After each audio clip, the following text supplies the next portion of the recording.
Hi friends, welcome to தெய்வாஸ் Nalabagam. இன்னைக்கு தெய்வாஸ் நலபாகத்துல எல்லாருக்கும் பிடிச்ச அது குழந்தைகளுக்கு ரொம்ப பிடிச்ச பாஸ்தாவை எப்படி செய்யறதுன்னு பார்க்கலாங்க. இது ரொம்பவே சீக்கிரமா செய்யக்கூடிய ஒரு ஈஸியான ரெசிபி தாங்க. வாங்க அந்த பாஸ்தாவை ரொம்ப சுவையா எப்படி செய்யறதுன்னு பார்க்கலாம்.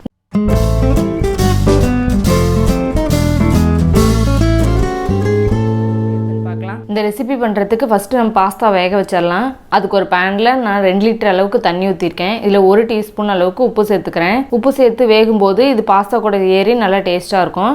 இப்போ இதில் 1 டீஸ்பூன் ஆயில் சேர்த்துக்கோங்க. இப்போ இந்த தண்ணி நல்லா கொதிச்சதுக்கப்புறம் இதில் நம்ம பாஸ்தாவை சேர்த்துக்கலாம். நான் இந்த ஸ்ப்ரிங் டைப் இருக்கிறத எடுத்திருக்கேன். நீங்கள் என்ன டைப் வச்சுருக்கீங்களோ அந்த பாஸ்தாவை சேர்த்துக்கோங்க. இது ஒரு 6லேருந்து 7 நிமிஷம் அளவுக்கு வேகணும். ரொம்ப வேக வச்சிடக்கூடாது, அப்புறம் பாஸ்தாலாம் உடஞ்சிரும். பாருங்கள், நல்லா வெந்திருக்கு. இந்த அளவுக்கு வெந்தால் போதும். ஒரு 90% அளவுக்கு வெந்தால் போதும். இப்போ இதை நம்ம வடித்து தனியாக எடுத்து வச்சுக்கலாம். இப்போ மசாலா ரெடி பண்ணிடலாம். அதுக்கு ஒரு பேனை ஹீட் பண்ணிக்கோங்க. அதில் 2 டீஸ்பூன் அளவுக்கு ஆயில் சேர்த்துக்கோங்க. இப்போ இதில் 1 டீஸ்பூன் அளவுக்கு இஞ்சி பூண்டு விழுது சேர்த்துக்கோங்க. சேர்த்துட்டு இதை நல்லா வதக்கிடுங்க. இப்போ இதில் 2 பெரிய வெங்காயத்தை ரொம்ப பொடியாக கட் பண்ணி வச்சுருக்கேன். அதை உள்ளே சேர்த்து நல்லா வதக்கலாம். ரொம்ப பொன்னிறமாக வதங்கணும் அந்த மாதிரிலாம் கிடையாது. ஓரளவுக்கு அது கண்ணாடி பதம் வந்தால் போதும். இந்தளவுக்கு வதக்கிக்கோங்க. இதில் நான் 3 தக்காளியை நல்லா பேஸ்ட்டாக அரைச்சி வச்சுருக்கேன். இதை உள்ளே சேர்த்துக்கலாம். நம்ம இந்த மாதிரி அரைச்சி சேர்த்துக்கறனால இந்த தக்காளி பேஸ்ட் எல்லாமே பாஸ்தா கூட நல்லா கோட்டாகி சாப்பிட்றதுக்கு ரொம்ப டேஸ்ட்டாக இருக்கும். நம்ம பொடியாக கட் பண்ணி சேர்த்துக்கிறத விட அரைச்சி சேர்த்துக்கிட்டோம்னா டேஸ்ட் இன்னும் சூப்பராக இருக்கும்.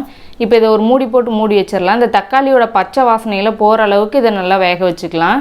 பாருங்கள், நல்லா பச்சை வாசனையெல்லாம் போய் நல்லா வதங்கியிருக்கு. இந்த அளவுக்கு வதங்கினா போதும். இப்போ இதில் 1 டீஸ்பூன் மிளகாய் தூள் சேர்த்துக்கோங்க. இப்போ உங்கள் காரத்துக்கு தகுந்த மாதிரி நீங்கள் காரம் சேர்த்துக்கோங்க. இல்லை 1 டீஸ்பூன் அளவுக்கு கறி மசால் தூள் சேர்த்துக்கோங்க. இப்போ இந்த மசாலாவுக்கு தேவையான அளவுக்கு உப்பு சேர்த்துக்கோங்க. ஆல்ரெடி பாஸ்தாவில் நம்ம உப்பு போட்டு வேக வச்சுருக்கோம். அதனால் இந்த மசாலாவுக்கு தேவையான அளவுக்கு மட்டும் நீங்கள் உப்பு சேர்த்துக்கிட்டா போதும்.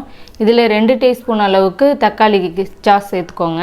1 டீஸ்பூன் சில்லி சாஸ் சேர்த்துக்கோங்க. இந்த சாஸ் எல்லாமே உங்களோட ஆப்ஷனல் தான். வேணும்னா சேர்த்துக்கலாம், இல்லைன்னா விட்டுறலாம். சேர்த்துட்டு இதை நல்லா கலந்து விட்டுருங்க. இப்போ இதில் நம்ம வேக வச்சுருக்கிற பாஸ்தா உள்ளே சேர்த்துக்கலாம். நம்ம ஆயில் சேர்த்து நல்லா வேக வச்சனால ஒன்றோட ஒன்று ஒட்டாமல் நல்லா உதிரியாக இருக்கும். உப்பு சேர்த்து வேக வச்சுருக்கனால பாஸ்தா ரொம்ப டேஸ்ட்டாகவே இருக்கும். அதனால் இதுக்கு எதுவும் உப்பு தேவையில்லை. சேர்த்துட்டு இதை நல்லா கலந்து விட்டுருங்க. இந்த மசாலா எல்லாம் இதோட சேர்ந்து நல்லா கலந்து வந்ததுக்கப்புறம் இதில் கொஞ்சம் கொத்தமல்லி தழை தூவிக்கலாம். இந்த கொத்தமல்லியோட ஃப்ளேவர் இந்த பாஸ்தாவுக்கு நல்ல டேஸ்ட்டு கொடுக்கும். சேர்த்துட்டு நல்லா கலந்து விட்டுருங்க. அவ்வளோதாங்க, நம்ம சூப்பரான பாஸ்தா ரெடி ஆயிடுச்சு. நீங்களும் ட்ரை பண்ணி பாருங்கள். உங்களுக்கு பிடிச்சிருந்துச்சின்னா தெய்வாஸ் நலபாகத்தை சப்ஸ்கிரைப் பண்ணுங்கள்.